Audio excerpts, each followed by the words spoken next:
ꯑꯩꯈꯣꯏꯒꯤ ꯂꯤꯁꯅꯔꯁꯤꯡꯒꯤ ꯃꯐꯝꯗ ꯋꯥꯐꯝ ꯑꯃꯇꯪ ꯊꯝꯖꯒꯦ. ꯉꯔꯥꯡ ꯋꯥꯔꯤꯒꯤ ꯑꯍꯧꯕ ꯁꯔꯨꯛꯇ ꯈꯔ ꯆꯤꯊꯔꯝꯂꯦ. ꯆꯤꯊꯍꯧꯔꯤꯕ ꯁꯔꯨꯛ ꯑꯗꯨ ꯉꯁꯤ ꯅꯧꯅ ꯍꯥꯞꯆꯔꯒ ꯃꯌꯥꯝꯒꯤ ꯃꯐꯝꯗ ꯈꯨꯗꯣꯜ ꯇꯝꯖꯒꯦ.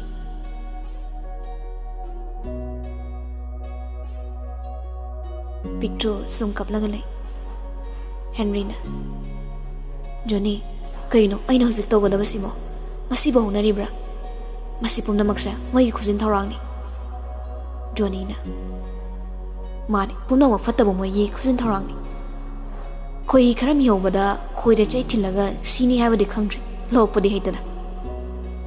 ꯍꯦꯟꯔꯤꯅ, ꯑꯉꯥꯡꯁꯤꯅ ꯀꯔꯤꯅꯣ ꯑꯩꯕꯨ ꯈꯜꯂꯝꯗꯣꯏꯁꯤꯕꯣ? ꯌꯥꯔꯦ ꯃꯣꯏ ꯕꯣꯁ. ꯁꯅꯤꯗꯤ, ꯍꯨꯏꯗꯤ ꯍꯨꯏꯕꯨꯒꯤ ꯃꯇꯨꯡꯗ ꯏꯟꯅꯈ꯭ꯔꯦ ꯕꯣꯁ. ꯑꯗꯣ ꯅꯪ ꯀꯩꯗꯧꯔꯒꯦ ꯕꯣꯁ? ꯑꯉꯥꯡꯗꯣ ꯅꯪ ꯑꯣꯏ ꯂꯩꯔꯣ. ꯅꯪ ꯃꯥꯕꯨ ꯄꯨꯔ ꯆꯠꯈ꯭ꯔꯣ. ꯇꯥꯅꯤꯡꯗꯦꯕ ꯋꯥꯊꯤ ꯋꯥꯔꯦꯝ. ꯑꯩ ꯁꯣꯝꯗ ꯑꯃꯨꯛꯇ ꯑꯉꯥꯡꯗꯨ ꯌꯦꯡꯒꯦ. ꯍꯦꯟꯔꯤ ꯅꯨꯡꯉꯥꯏꯕꯗꯤ ꯂꯥꯏꯔꯗꯅ ꯄꯤꯛꯇ꯭ꯔꯨꯅ ꯃꯥꯕꯨ ꯍꯩꯅꯔꯣꯏ ꯈꯟꯕꯗ ꯃꯁꯥꯗꯣ ꯋꯥꯔꯦ. ꯑꯩꯅ ꯇꯧꯔꯤꯕ ꯃꯌꯥꯝꯁꯤꯕꯨ ꯀꯔꯤꯅꯣ? ꯑꯩ ꯉꯥꯎꯔꯦ. ꯃꯤꯅ ꯑꯩꯕꯨ ꯀꯩ ꯍꯥꯏꯅꯔꯝꯅꯤ? ꯅꯨꯄꯤ ꯈꯔꯅ, ꯏꯕꯦꯝꯃ ꯌꯥꯔꯦ ꯇꯣꯛꯑꯣ, ꯀꯩꯗꯧꯔꯒꯦ ꯅꯪꯕꯣ? ꯉꯁꯤꯗꯒꯤ ꯅꯪꯅꯅꯦ ꯏꯕꯨꯡꯉꯣ ꯍꯦꯟꯔꯤꯕꯨ ꯅꯄꯨꯔꯣꯏꯕꯅꯤ ꯈꯟꯅ ꯆꯦꯛꯁꯤꯟꯅ ꯂꯣꯏꯅꯧꯀꯣ.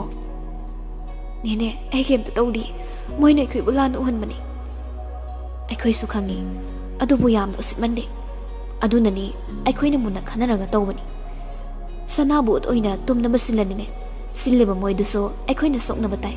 ꯏꯆꯥ ꯂꯥꯟꯗꯦ, ꯏꯆꯥ ꯂꯥꯟꯗꯦ ꯍꯥꯏꯕ ꯈꯪꯉꯤ. ꯃꯌꯥꯝꯗꯨꯁꯨ ꯇꯣꯝꯕꯤ ꯄꯨꯔꯒ ꯂꯥꯛꯂꯤ. ꯑꯗꯨꯕꯨ ꯇꯣꯝꯕꯤꯒꯤ ꯐꯤꯕꯝꯗꯨ ꯊꯕꯛ ꯁꯨꯔꯨꯕꯒꯤ ꯐꯨꯔꯤꯠ ꯁꯦꯒꯥꯏꯕ ꯑꯗꯨꯒ ꯐꯤꯕꯝ ꯑꯃꯗ ꯂꯥꯛꯂꯤ. ꯄꯤꯇ꯭ꯔꯨ ꯇꯣꯝꯕꯤ ꯎꯕꯗ ꯏꯀꯥꯏꯗꯨꯅ ꯀꯞꯂꯒ ꯂꯩ, ꯃꯃꯥꯏꯗꯨ ꯂꯩꯊꯣꯛꯂꯒ.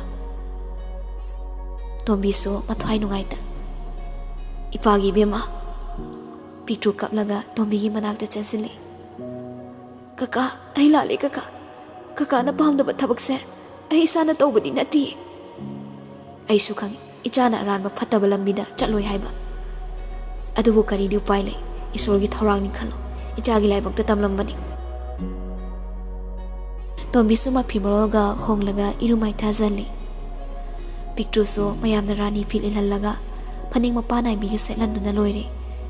ꯀꯦꯒꯦ ꯍꯥꯏꯕꯗꯤ ꯄꯤꯛꯇ꯭ꯔꯨ ꯃꯁꯥꯅ ꯌꯥꯗꯦ. ꯃꯌꯥꯝ ꯃꯥꯡꯗ ꯂꯩ ꯄꯔꯦꯡ ꯑꯅꯤ ꯇꯧꯔꯒ ꯍꯣꯐꯜꯂꯤ. ꯖꯣꯅꯤ ꯇꯧꯔꯤꯕ ꯃꯌꯥꯝꯗꯨ ꯎꯕꯗ ꯃꯤꯂꯨ ꯄꯤꯔꯥꯡ ꯊꯨꯝꯍꯜꯂꯛꯏ. ꯃꯥꯅ ꯀꯞꯂꯤꯕ ꯑꯇꯩꯒꯤ ꯅꯠꯇꯦ, ꯍꯦꯟꯔꯤꯅ ꯅꯨꯡꯉꯥꯏꯕ ꯄꯨꯟꯁꯤ ꯑꯃ ꯑꯣꯏꯔꯛꯂꯅꯤ ꯈꯟꯕꯗ ꯍꯔꯥꯎꯕꯒꯤ ꯄꯤꯔꯥꯡꯅꯤ. ꯃꯌꯥꯝꯗꯨꯅ ꯇꯣꯝꯕꯤꯗ ꯈꯨꯔꯨꯝꯍꯜꯂꯤ. ꯍꯦꯟꯔꯤꯅ, ꯕꯕꯥ. ꯊꯃꯣꯏꯗ ꯇꯣꯝꯕꯤꯗꯣ ꯃꯣꯃꯣ ꯅꯣꯛꯂꯛꯏ, ꯌꯥꯝ ꯅꯨꯡꯁꯤꯅ ꯍꯦꯟꯔꯤꯕꯨ ꯅꯥꯜꯂꯒ. ꯏꯆꯥꯁꯤꯗꯤ ꯅꯨꯡꯉꯥꯏꯕꯇ ꯑꯣꯏ, ꯑꯅꯥ ꯑꯌꯦꯛ ꯌꯥꯎꯗꯅ ꯄꯥꯟꯕ ꯑꯣꯏ. ꯏꯆꯥ ꯅꯨꯄꯤꯁꯦ ꯄꯣꯛꯄꯗꯒꯤ ꯅꯨꯡꯉꯥꯏꯕ ꯍꯥꯏꯕꯗꯣ ꯀꯔꯤꯅꯣ ꯈꯪꯖꯗ꯭ꯔꯕꯅꯤ. ꯅꯪ ꯃꯥꯕꯨ ꯆꯦꯛꯁꯤꯟꯅ ꯂꯣꯏꯅꯧꯀꯣ, ꯅꯪꯉꯣꯟꯗ ꯁꯤꯟꯅꯔꯕꯅꯤ. ꯍꯦꯟꯔꯤ ꯀꯔꯤ ꯍꯥꯏꯗꯣꯏꯅꯣ ꯈꯟꯕꯗ ꯃꯁꯥꯗꯣ ꯍꯨꯃꯥꯡ ꯀꯥꯡꯉꯤ. ꯃꯔꯝꯗꯤ ꯃꯌꯥꯝꯗꯨꯅ ꯑꯃꯗꯤ ꯄꯤꯛꯇ꯭ꯔꯨꯕꯨ ꯌꯥꯝꯅ ꯍꯦꯟꯖꯤꯜꯂꯤ, ꯇꯨꯀꯠꯆꯩ ꯍꯥꯏꯔꯛꯀꯗ꯭ꯔꯥ ꯈꯟꯕꯗ. ꯍꯣꯏ ꯕꯕꯥ, ꯑꯩ ꯃꯥꯕꯨ ꯏꯆꯟꯅꯤ ꯈꯟꯅ ꯅꯨꯡꯉꯥꯏꯅ ꯊꯝꯒꯦ. ꯖꯣꯅꯤ ꯅꯣꯛꯂꯒ, ꯍꯩ ꯄꯨꯟꯁꯤꯒꯤ ꯊꯥꯗꯣꯛꯏ ꯍꯥꯏꯌꯨꯅꯦ. ꯏꯆꯥ ꯏꯁꯨꯒ ꯃꯌꯥꯝ ꯄꯣꯛꯆꯒꯦ ꯈꯨꯔꯨꯝꯃꯨ, ꯅꯈꯣꯡꯗꯣ ꯁꯥꯡꯅ ꯇꯤꯡꯊꯣꯛꯑꯒ. ꯃꯌꯥꯝꯗꯣ ꯋꯥ ꯋꯥ ꯅꯣꯛꯏ. ꯍꯦꯟꯔꯤꯁꯨ ꯅꯣꯛꯐꯦꯠ ꯇꯧꯏ. ꯄꯤꯛꯇ꯭ꯔꯨꯗꯤ ꯇꯨꯃꯤꯟꯅ ꯂꯩ. ꯇꯣꯝꯕꯤꯅ, ꯏꯕꯦꯝꯃ, ꯀꯀꯥꯅ ꯍꯥꯏꯒꯗꯕ ꯍꯥꯏꯕꯨꯅꯦ. ꯍꯧꯖꯤꯛꯇꯤ ꯅꯄꯨꯔꯣꯏꯕꯒꯤ ꯑꯄꯥꯝꯕ ꯇꯧꯔꯒꯅꯦ ꯌꯨꯝꯁꯤꯒꯤ ꯏꯖꯠ ꯃꯌꯦꯡ ꯇꯥꯕ ꯌꯥꯕ ꯊꯕꯛ ꯑꯃꯠꯇ ꯇꯧꯕ ꯌꯥꯗꯦꯀꯣ. ꯀꯀꯥ ꯆꯠꯅꯕ ꯇꯧꯔꯒꯦ. ꯍꯦꯟꯔꯤꯅ, ꯕꯕꯥ ꯉꯁꯤꯗꯤ ꯁꯤꯗ ꯂꯩꯈ꯭ꯔꯁꯦ. ꯅꯨꯡꯉꯥꯏꯇꯦ ꯏꯕꯨꯡꯉꯣ. ꯅꯧꯄꯥꯒ ꯂꯥꯛꯑꯒꯅꯦ ꯅꯣꯡꯃ ꯂꯩꯔꯗꯣꯏꯅꯤ. ꯉꯁꯤꯒꯤꯗꯤ ꯑꯩ ꯀꯨꯏꯅ ꯁꯤꯗ ꯂꯩꯕ ꯌꯥꯔꯣꯏ, ꯆꯠꯂꯒꯦ. ꯍꯦꯟꯔꯤꯅ, ꯖꯣꯅꯤ. ꯖꯣꯅꯤꯅ ꯗ꯭ꯔꯥꯏꯚꯔ ꯑꯃ ꯀꯧꯔꯒ ꯇꯣꯝꯕꯤꯕꯨ ꯊꯤꯜꯍꯜꯂꯤ. ꯍꯦꯟꯔꯤ ꯏꯀꯥꯏꯃꯟꯗꯅ ꯆꯪꯗꯦ. ꯕꯦꯜꯀꯣꯅꯤꯗ ꯐꯝꯂꯒ ꯌꯥꯝ ꯏꯪꯕ ꯃ꯭ꯌꯨꯖꯤꯛ ꯑꯃ ꯇꯥꯔꯒ ꯂꯩ. ꯍꯦꯟꯔꯤꯗꯣ ꯊꯃꯣꯏ ꯁꯣꯛꯅ ꯀꯞꯄꯤ. ꯅꯨꯡꯁꯤꯕꯤ, ꯅꯪꯕꯨ ꯑꯩꯅ ꯑꯁꯨꯛ ꯅꯨꯡꯁꯤꯕꯒꯤ ꯃꯍꯩꯔꯣ? ꯑꯩꯕꯨ ꯃꯤꯌꯥꯝꯃꯛꯁꯤꯗ ꯍꯥꯠꯄ ꯉꯝꯕꯅꯤ. ꯅꯪꯗꯤ ꯃꯤꯒꯤ ꯄꯨꯛꯆꯦꯜ ꯆꯦꯟꯕ ꯉꯝꯗꯕ ꯅꯨꯄꯤꯅꯤ. ꯅꯪꯕꯨ ꯂꯥꯜꯂꯤ ꯐꯠꯇꯦ ꯈꯪꯅ ꯈꯪꯅ ꯋꯥꯈꯜꯗꯣ ꯍꯣꯡꯗꯣꯛꯅꯕ ꯀꯌꯥꯔꯛꯅꯣ ꯑꯩꯅ ꯍꯣꯠꯅꯈꯤꯕ. ꯑꯗꯨꯕꯨ ꯅꯪꯗꯤ ꯅꯄꯨꯔꯣꯏꯕ ꯑꯩꯕꯨ ꯍꯥꯠꯅꯕ ꯀꯌꯥꯁꯨ ꯍꯣꯠꯅꯔꯤꯕ. ꯅꯪꯒꯤ ꯊꯃꯣꯏꯗꯣ ꯑꯩ ꯉꯛꯇꯕ ꯉꯝꯗꯦ.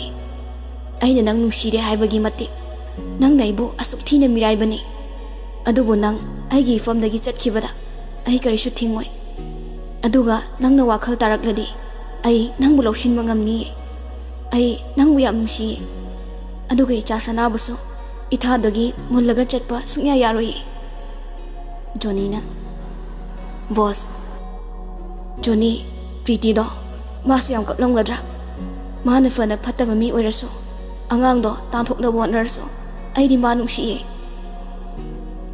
boss nupa ya mandi kai kapino mana tawbana mana fangbani hojikti mi duna tawbagi matung ina khudak ta fanglabani angang dudi ai mangonda karigumba ahen miting amata yengde maboy gi chalni haina khanbadagi hena vai itu se natuni kaina hairak do malida nangina ose loire yare zoni ai ngang to pothage ngasai dei ni nangna pothari se ayuk su sa ka sade chak sa slo angang do lesabe khara ga puna sai sin la ngori bani ai chaning di Johnny so phagi zugai tawraga Henry ya waba kauna bo nei kay ura laga charuge nangna chaning de na leiri do angang do chara helan ge hairo masa thu on hayo nang bulong badi anirak shure kemte khangjade wani kay buno nang sa dri phawbane angang do chawa ya diye as chumina asumna Johnny ne Henry bu puthorakle laika ye hal khara tawraga chai sin chana ba thorang tawre picture di asam phi ma ilaga chak sin lagale Henry gi chak do pi ma su khara charaga tukle Johnny na says yadiko mi di mai gi na chana mai na chaka chadiko loine lem halida picture ngasai dagi suktok laga leramani hauzik tada momonok lakle Henry na wathi diva leisabi amana yambung phagi nate ko khangye khoiso mayam do wari sanaraga nokpada loire ahalamana hai angang singsidi mathong huktaba luhung manina dongdang tilaga nate ko lalaktani no khedana lerano Henry ga Johnny ga di hawalaga thokre Henry na Johnny kaino aisibuna tu dongna naudana ga kauri dowa Johnny phagi do matang chadeba aigi se serious ne kaino hayo kai haiga do mali adugi Henry na akhoi ni asidi tumina seba nang halano Johnny do khupa ka kuraga connect no thori hawdong haisini nanga meibo ngasi soroida yam serious taga taraga hai kai harak do maluri aduga sibu wani na tu da ne nai dong numi sida aiga tumsi chalada Johnny phagi na deba adai dinga si ai chinsa phaideng turen thirani thaini do maching do lani Johnny ai chale se perfume ga sa khara kap ke se Johnny Henry gi mamai mamit ka khangre perfume do na kapini ma ukta do loire as nangi farak si deba goodbye boss chale Johnny ngai khoba phamung do semamamani angang sin oira male nungai na tomorrow ai horen ahing de call torke Johnny ek thokibaga Henry na ngai khome nang fataba tawno ba mi angang do kainong khalamani ba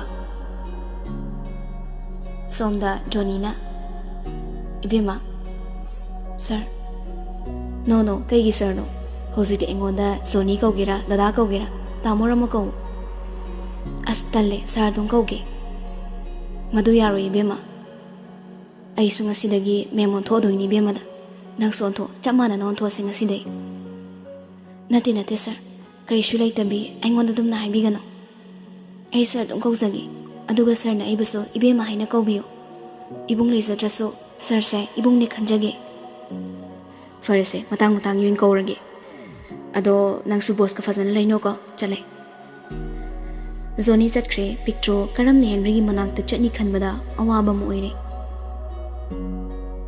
picture na ma bu tung khrazalo amuk te yum khigera picture khara thenga kanda changi Henry gi manak ta Henry tumlam ga dra khanra phamung da chak yung na phamlaga le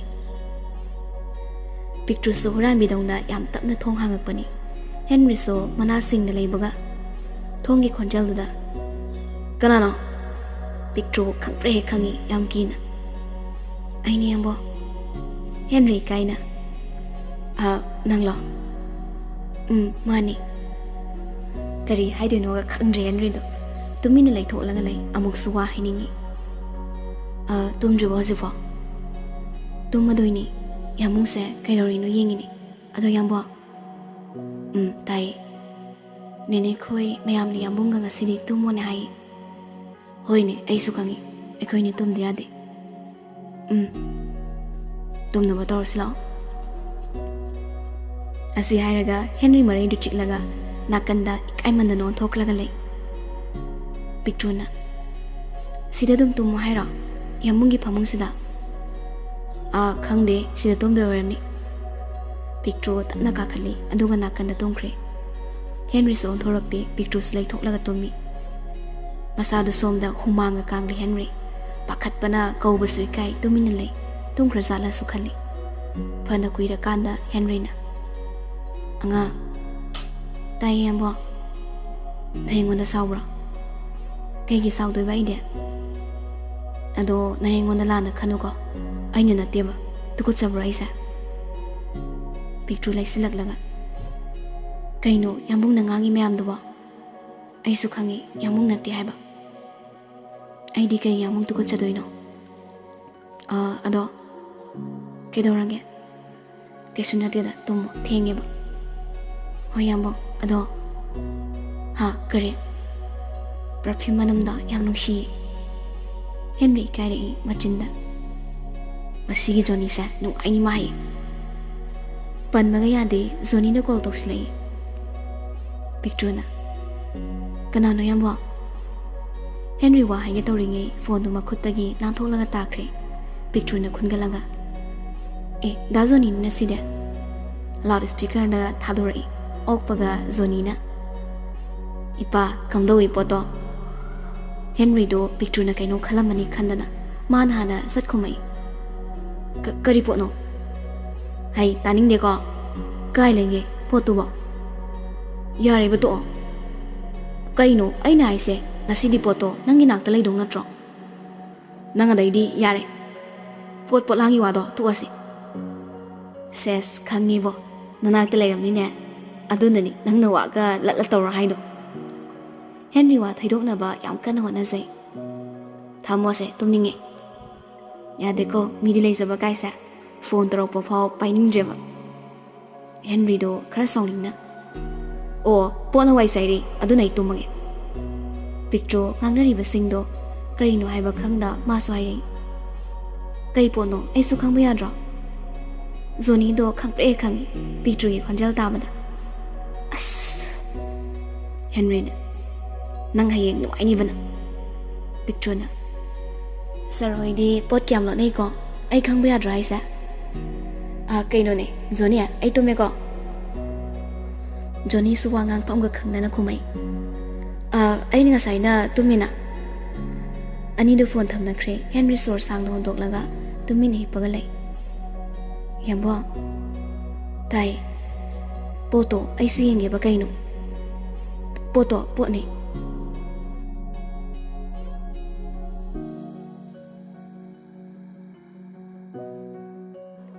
asanda nimito ma hokre mathangi numini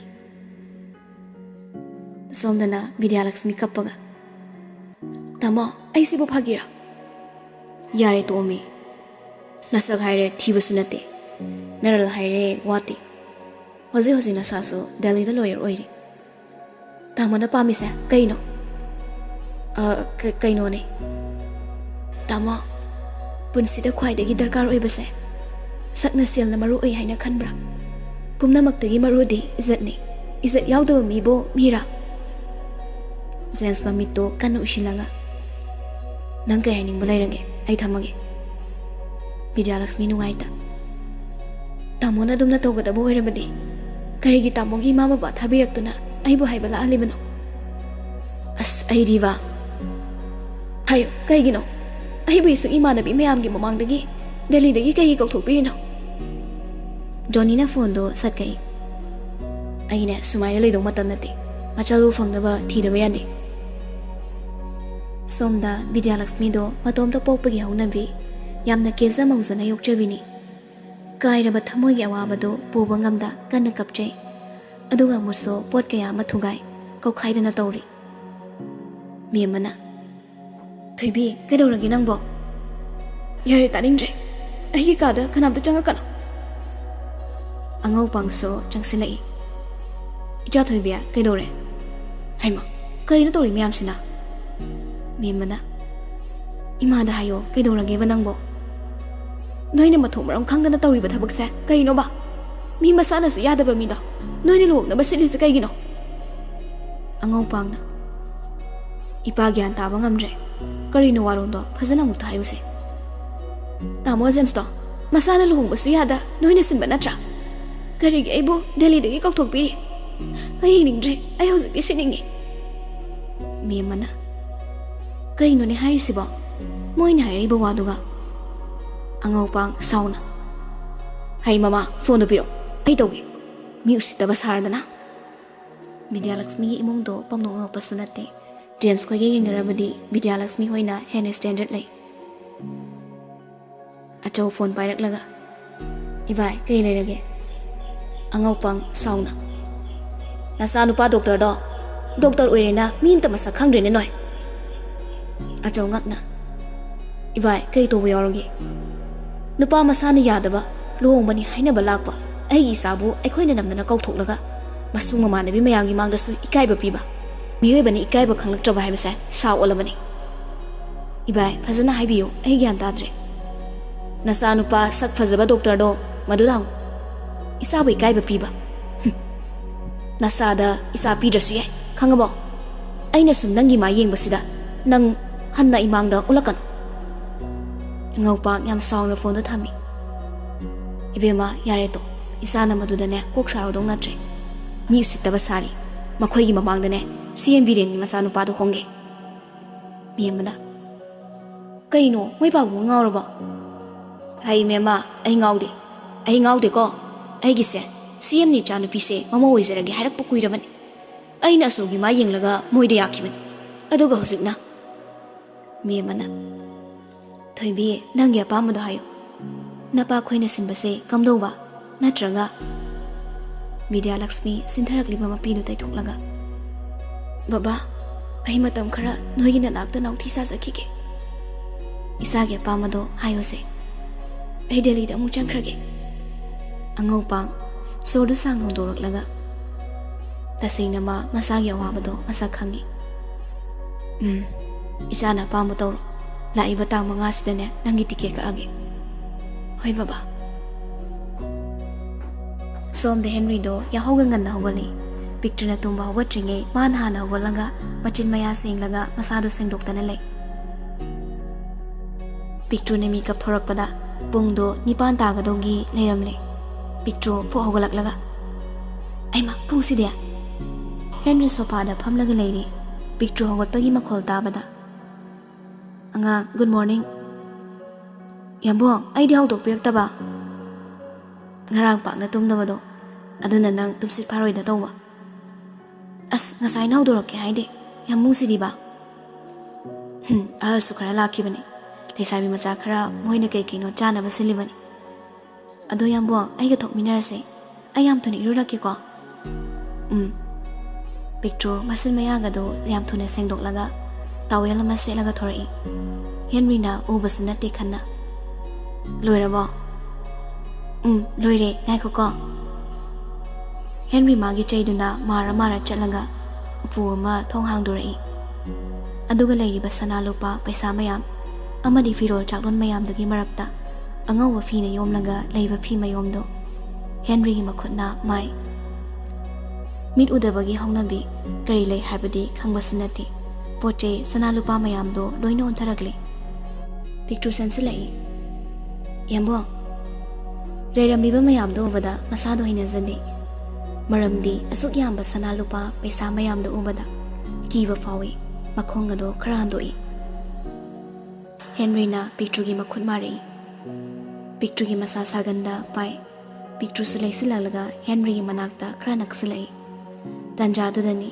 Nazagi choliba samlangi inglaba laizana Henry maida iri kiklari Henry mamaido salai thoraklaga makhuna isingdo nanthoi Picture makhun marsana Henry mamaido taithopiri Yambung sorry samse kangri Henry came to khumdi maithongdi pritu de laisinjai saktam ubadin phangsade Picture gi makhuto tiena pairaga anga Yambung Karino khangdamba ihulama phorokpagum tawi Henry do amuksui kairakle khara handoklaga nusibi tabra Picture ngakna Yambung sorry anga Picture tariba mayamdo khamjili aduga Yambung kai lauthoke tawramino aduda ngawa fini omsinba mayom ama leibro se Yambung nangine do adu selo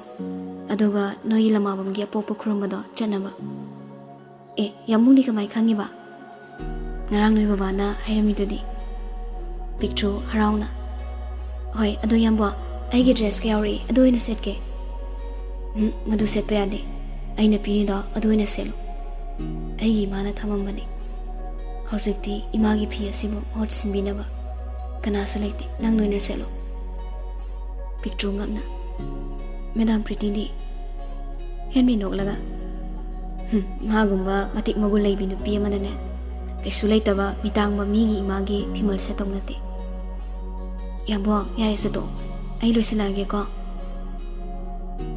Picture na loisinbado Henry ngairaga lei somda Picture so yomlama phirol amadi sana lupa singdo loina set charaga yam chamnaki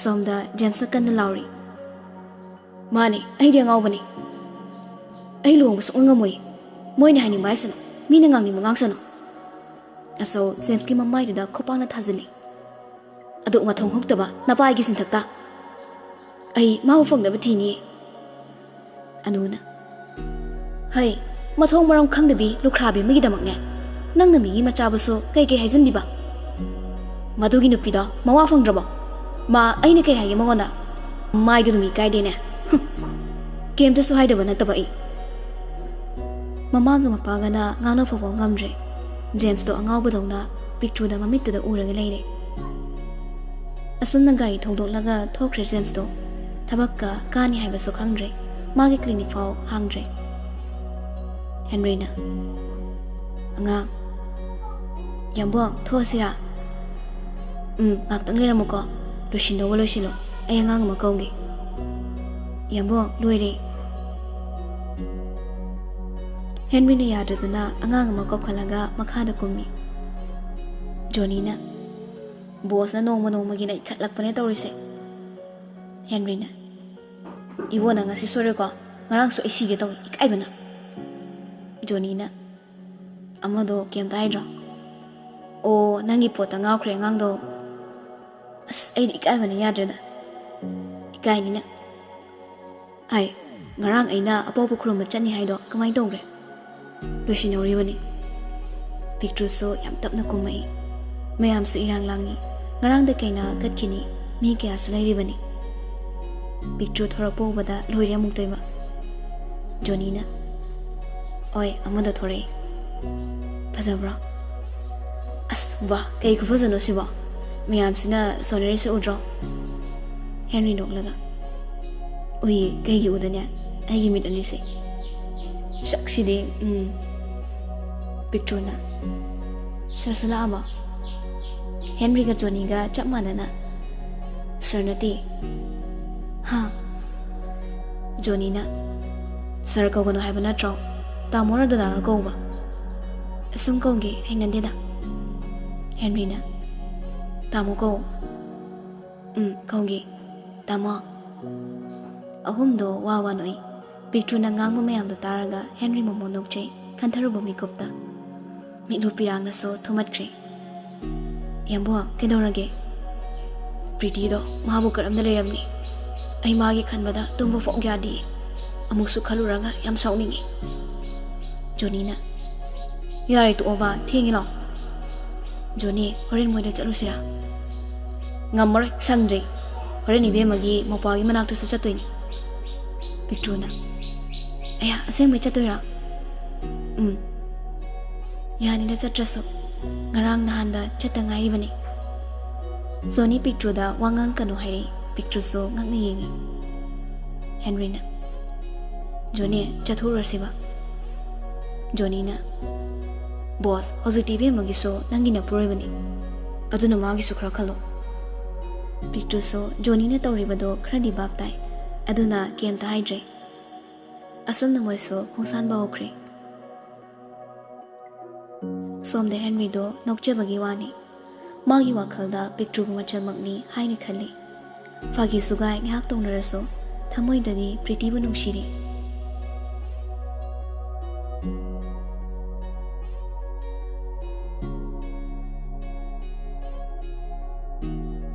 Somda Tombina. Hoy, ay fanaba sinjarage. Anuna. Tadana khara fanaba sinbiro. Angawbadong na leiri, mahawbada lotpiyo. Hoy. Sanahana. Adudi, aikoy mu chalage. Haibaga tawbaga James gari thawjalai. Tombi James po ubada mathwai nuwaizade. James ki pukchel chawba mataw kaya masu ningsingli. Matomta Sonjay.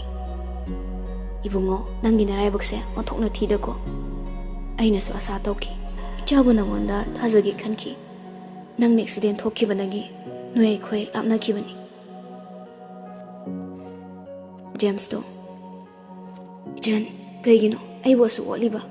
Namu kadai de leke. Tombi James ki mataw yeng mangamre amuk stok shira khali. Ai thokpa yade. Ichaso sagai hongkri. Mana yi uraga hena nungairoi. Aduna ai thokpa yade. James ti adwai na ngak leitana leirabani picture bu yenglaga. Ngayak tang leiramaga masu hankri. Tombi sopo pa khoirama chatnaba afi marot selaga thorakli. Picture waiso ngaikhong bazar da gari du khami. Yambung sidagi oina leirage. Natom satpa yagadro. Kem tawroi yambo. Picture na gari dagi kumtharakpada leiba mayamdo mamit kopta yengni. Mamanabi mayam gaso hau dana langli. Picture gi nakan nagi. Tema. Picture do salai thorai. Aya, da tompo. Tompok nok laga. Apopo khurum malai ro. La ini. Nungai bo nang bo. Ima khoidi anai yaude ko. Tompok na harauna. Ekhoi maga baba ga korke. Itei ma uning haibada khamaga ngamre. Handakti itei ma lawshini haibani. Asi hairaga tompok harauna chenkhre. Picture hairamni wai singado tabada milodagi pirang sintharakpa khangaudre. Dada, gasidi aibo inemi kuna lawba lakani hai. Ai manga chap manai. Moina na hana lawkhalamadi. Ai ginakta nang laptop na chatlamoy ko. Picture harauna. Yambo. Loirabo layba. Akhoi gi nemna ai wa lawshini hai. Ai su sida layani. Madam Pretty so yumda lakna baibiyo. Henry wai do tabada nungaizade. Picture na yumda layani khanbada. Amukso picture na harawbadada ma kaisu haiba ngamde. Yambo. Henry na wangang banangre nakandagi mitkhona. Imo ibema. Ima. Aise kayada fattabi mama haibado oiribano. Nushirabe ichabaso yumdagi tanthoklaga aina nungain leiba ngami. Ai mu fattabise malepse leiramkidra. Ima yare tokpiro. Pumnama nasana pangmadagi thokibani.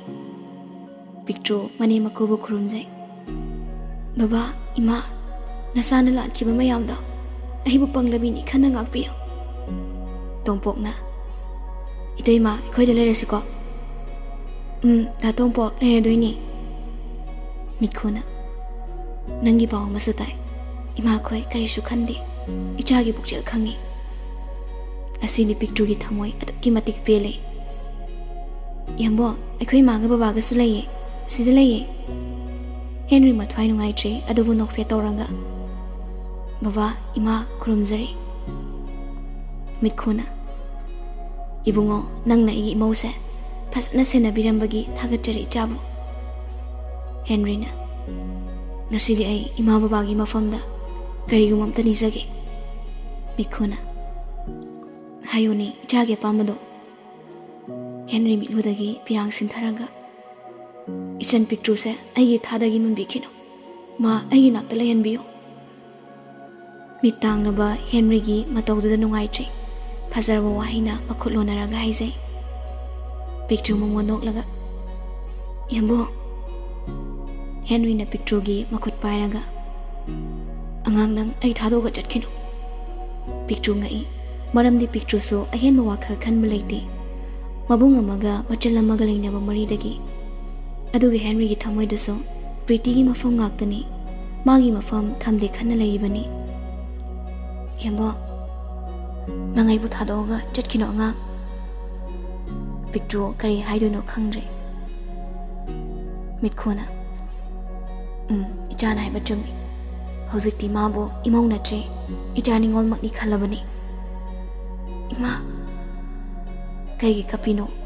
Napuroi bagi seba ningthina tawranga lay. Icha sidine. Nangbu ichani ngol makni khalabani asidagi. Picture harangno wari watai tongnaranga. Moisomo hankre. Aduga picture oina apokpa khurumba loiranga halakli. Johnny na. Angang manak changkidora. Picture na. Hai tamo. Henry ga Johnny ga anido paraga wawanoi. Picture na. Kaidorange kawaso haiba kauranga na. Fagi tawni ichan. Kaidano noyangang laridubo. Namboldani. Kay school da. Especially regular da. Oh. Asuna uri ga chapot mayama malairaga. Uri na laiba boarding do da lakni. Uri harang na chentorak laga. Chache. Picture na. Mani nayasik pa paramo. Pare. Henry makut na maranga. Mani nangi mingkay kauge mani sungkaw bro. Picture uri bu manak ta singsili. Mani ibai ni khangno. Uri sumami tu law thorak laga. Ha, ibai. Kay ming kauge mani sungkaw bro. Uri gi mamai do na laga hairakpani. Uri Henry da munna ying laga. Uri kawe. Class kaya kari no? 5 kari ni. Kano no ko. Uri angang oibagi kemta khanjaba nati. Haini hairoi khangdana hairi.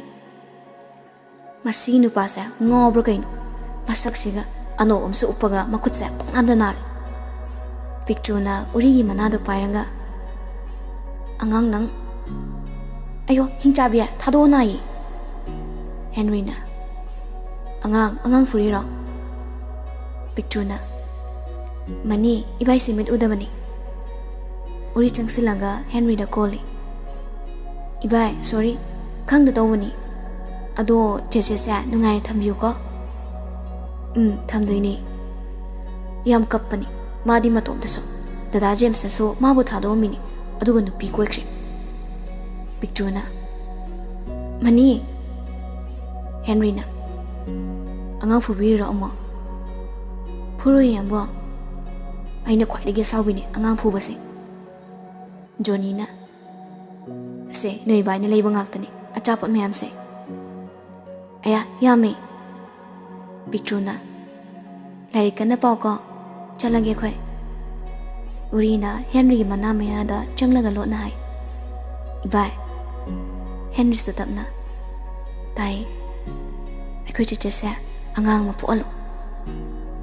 Henry do khakpe khangi noksu nokningle. Hoi chalo ko larika na pao. Kato karan tong no ko. Ibai ko. Henry noklaga. Hoi masidi ba. Johnny na. Kay wano aronda tuka yam sanay ko. Hekta habya bro.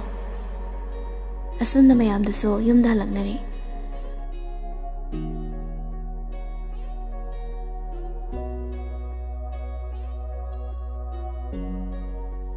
Matam di sum hawki nongma.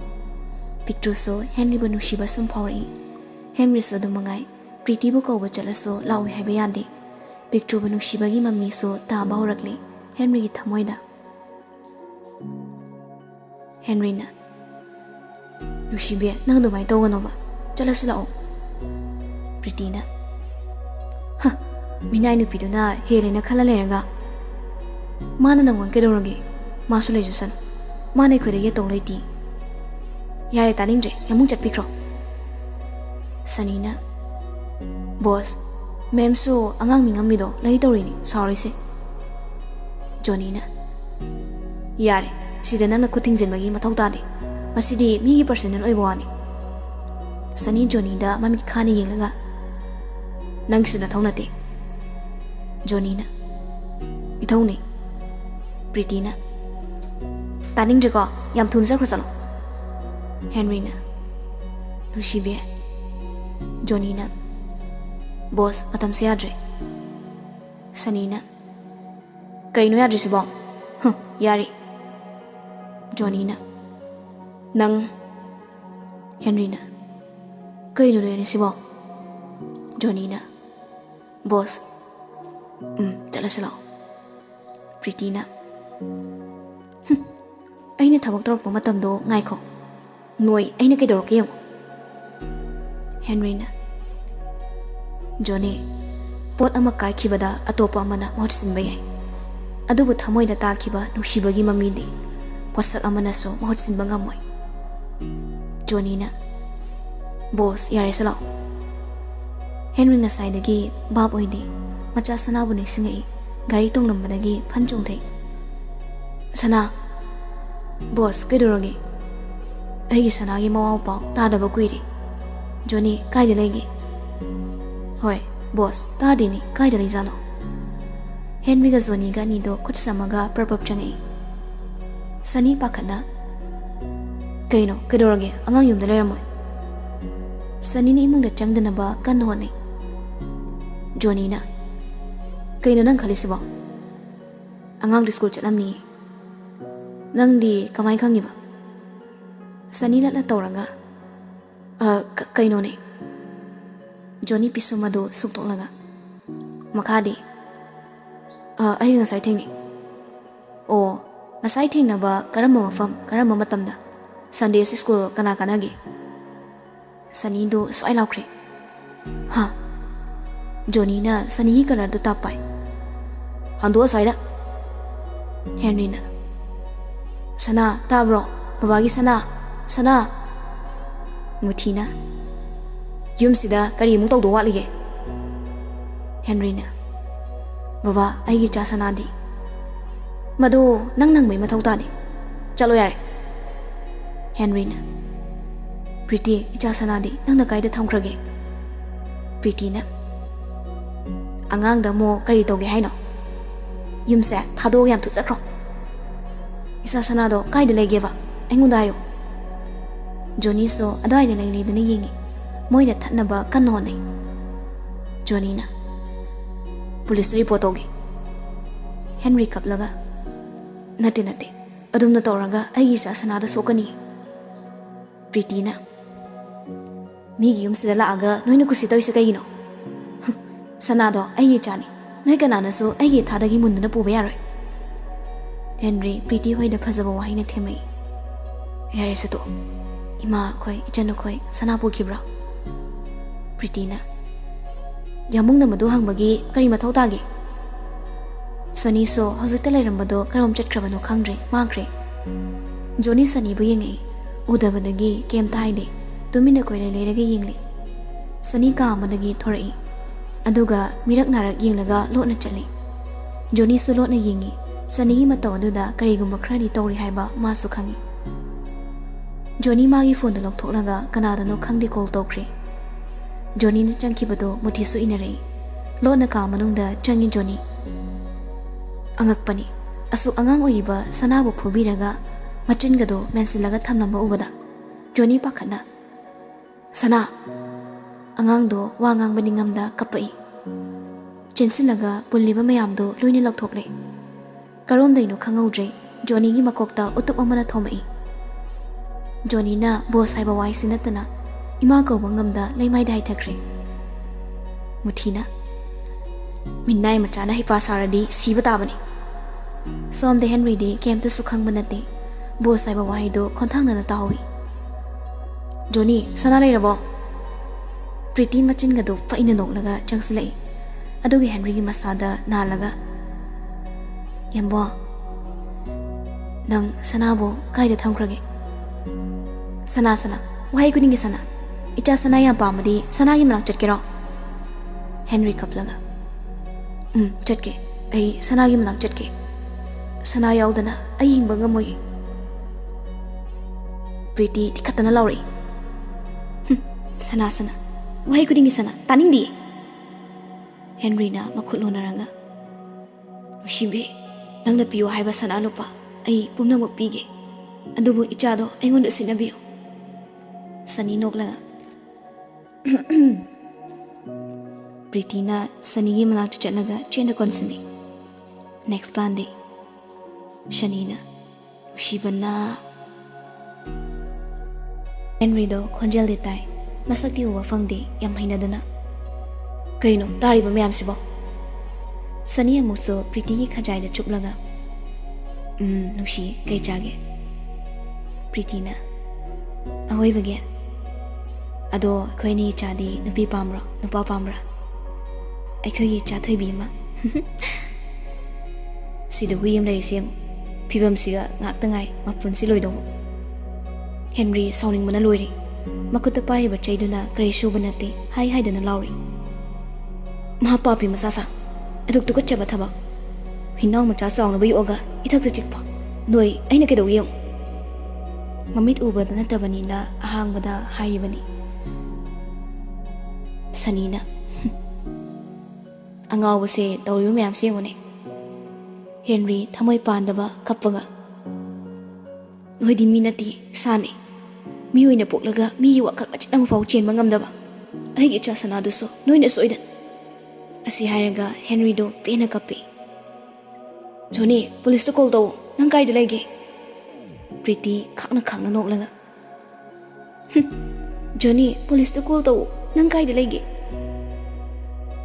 Muthina Johnny bu makutto chingnaga so singthorai Henry na Johnny mayam do manaraga Henry amani Johnny bo hana basini makhoi ga lakminaba driver mayam da su yauna talak tuda mafam da police na loina kosinli picture Pretty mamai da tinna sachili minai mchasa sanupi napure ba madi na chawa mining siu taba nang this is a crow Henry na anga picture sensilaga Henry bo chena konsini yambo kisu tawdabra tawdi sanaga Johnny ga do amukti yeng Johnny su khudakta doctor na bukhatre sana su mayam tawranga kalli aduga maso hospital da bukhatli Sani maya chiklaga kasi sunangna aikhoi bi kai ba piba picture asawa na phathaba ngamna makhong da tongliba chapal do lok thoklaga Sani mamai da thomi pa pumna makna punsin na sarabani nane na punsida ti na kemni habado kaunu na